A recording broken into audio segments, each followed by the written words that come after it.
दोस्तों, एक बार भगवान विष्णु और माता लक्ष्मी क्षीर सागर में शेष नाग की शैया पर विश्राम कर रहे थे। तभी विंता पुत्र गरुड़ उस स्थान पर आ पहुंचे।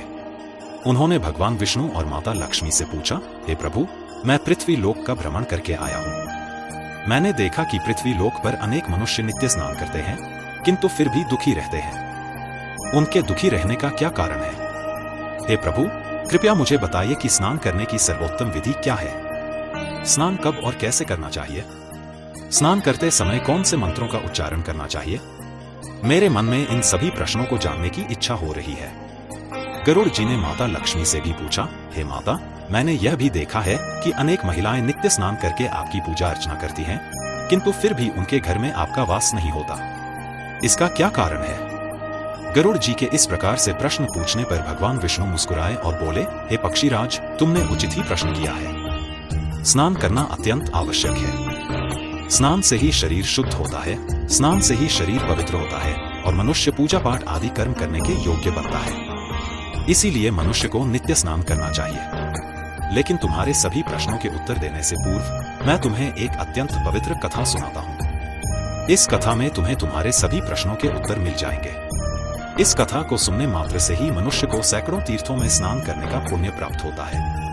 भगवान विष्णु ने कहा, हे पक्षीराज, प्राचीन काल की बात है। मध्य देश में एक अत्यंत सुंदर नगर था, जहां एक धनवान सेठ रहता था। उसकी 3 पुत्रियां थीं। सेठ ने अपनी पुत्रियों को बड़े लाड़ प्यार से पाला था, लेकिन उसने एक गलती की, उसने उन्हें शास्त्र ज्ञान नहीं दिया। ज्ञान के बिना कोई भी मनुष्य पूर्ण नहीं होता। धन, संपत्ति और सौंदर्य होकर भी उसकी पुत्रियों के जीवन में वो कमी थी जो प्रत्येक स्त्री के पास होनी चाहिए। जब उसकी तीनों पुत्रियां जवान हुईं, तो सेठ ने उनका विवाह अच्छे कुल में कर दिया। तीनों के पति बड़े व्यापारी थे और सभी राजमहलों में रहने लगी। जैसे ही वे अपने नए घरों में पहुंची, उनका भव्य स्वागत किया गया। विवाह के बाद की सभी रस्में पूरी की गईं। ससुराल वालों ने उन्हें बहुत मान सम्मान दिया और प्रेम से व्यवहार किया। लेकिन समय बीतता गया और तीनों पुत्रियों के ससुराल में परेशानियां बढ़ने लगी। उनके पतियों को व्यापार में नुकसान होने लगा और धीरे धीरे सारा व्यापार डूब गया। वे लोग कर्ज लेकर व्यापार चलाने लगे, लेकिन फिर भी घाटे का सामना करना पड़ा। घर में कलह बढ़ने लगी। अंततः वे लोग झोपड़ी में जाकर रहने लगे। लेकिन वे तीनों बहनें झोपड़ी में रहना पसंद नहीं करती थीं, इसलिए वे अपने ससुराल को छोड़कर मायके लौट आईं। मायके में भी वे तीनों अपनी आदतें नहीं बदली। वहां भी वे देर से उठती, देर से स्नान करती और बिना स्नान किए ही भोजन करती, जिससे उनके पिता को भी व्यापार में नुकसान होने लगा।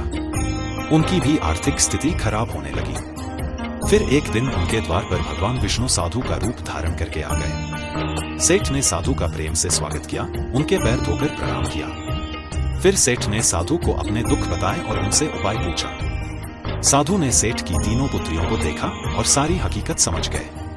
उन तीनों के चारों ओर नकारात्मक ऊर्जा का घेरा था, जो उनके साथ ही चल रहा था। साधु ने सेठ से कहा, तुम्हारी तीनों पुत्रियों की आलसी आदतों के कारण उनके चारों ओर नकारात्मक ऊर्जा का घेरा बन गया है। इस कारण से जहां भी वे जाती हैं, वहां दुख और संकट आते हैं। फिर उस साधु ने सेठ और उसकी पुत्रियों को महत्वपूर्ण ज्ञान दिया।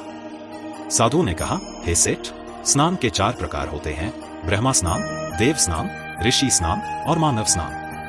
भगवान विष्णु ने समझाया, ब्रह्मा स्नान सबसे श्रेष्ठ माना जाता है। इसे ब्रह्मा मुहूर्त में सुबह 4 से 5:30 बजे के बीच करना चाहिए। इस समय वातावरण में अद्भुत और चमत्कारी ऊर्जा व्याप्त होती है।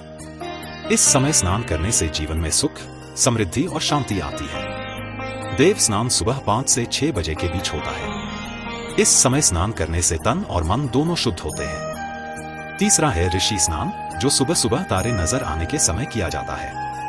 यह भी श्रेष्ठ स्नान माना जाता है। मानव स्नान सुबह 6 से 8 बजे के बीच होता है। इस समय किया गया स्नान भी अच्छा माना जाता है, लेकिन 8 बजे के बाद स्नान करना अनुचित होता है। इस समय के बाद स्नान करने से व्यक्ति के जीवन में दुर्भाग्य आता है। तुम्हारी तीनों पुत्रियां देर से स्नान करती थीं, इसी कारण उनके ससुराल की सारी संपत्ति नष्ट हो गई। अब मैं तुम्हें स्नान करते समय बोले जाने वाले मंत्र के बारे में बताने जा रहा हूँ। यह मंत्र है, गंगेच यमुने चैव गोदावरी सरस्वती नर्मदे सिंधु कावेरी जलेस्मिन् सन्निधि कुरु। इसका अर्थ है, हे गंगा, यमुना, गोदावरी, सरस्वती, नर्मदा, सिंधु और कावेरी माँ, मेरे स्नान करने के जल में कृपया आप सभी पधारें। इस मंत्र का उच्चारण करने से व्यक्ति के सभी पाप नष्ट हो जाते हैं, उसका दुर्भाग्य समाप्त हो जाता है और उसे सुख समृद्धि प्राप्त होती है। इस पर वे तीनों पुत्रियां अपने अपने ससुराल लौट गईं और साधु द्वारा दिए गए ज्ञान का पालन करने लगीं। धीरे धीरे उनके जीवन में सुख समृद्धि लौट आई और उनके परिवारों में शांति स्थापित हो गई और भगवान विष्णु द्वारा बताए गए स्नान के सभी नियमों का पालन करने लगी। तीनों सुबह ब्रह्म मुहूर्त में जाग कर स्नान करने लगी और नित्य सूर्य को जल देने लगी। सब कुछ उन्हें फिर से वापस मिल गया और तीनों बहनें बड़ी ही प्रसन्नता से अपने ससुराल में रहने लगीं। तो दोस्तों, इस प्रकार से हमारे जीवन में स्नान का बहुत अधिक महत्व होता है। इसीलिए हमें रोज सुबह जल्दी स्नान करना चाहिए। सुबह 8 बजे के बाद स्नान करना अशुभ होता है। इस प्रकार से भगवान विष्णु ने गरुड़ जी को स्नान का महत्व बताया है। उम्मीद है आपको यह कथा पसंद आई होगी। वीडियो को लाइक जरूर करें और कमेंट में जय श्री राम जरूर लिखें। साथ ही चैनल को सब्सक्राइब करें ताकि ऐसी ही आध्यात्मिक जानकारी आपको प्राप्त हो। धन्यवाद।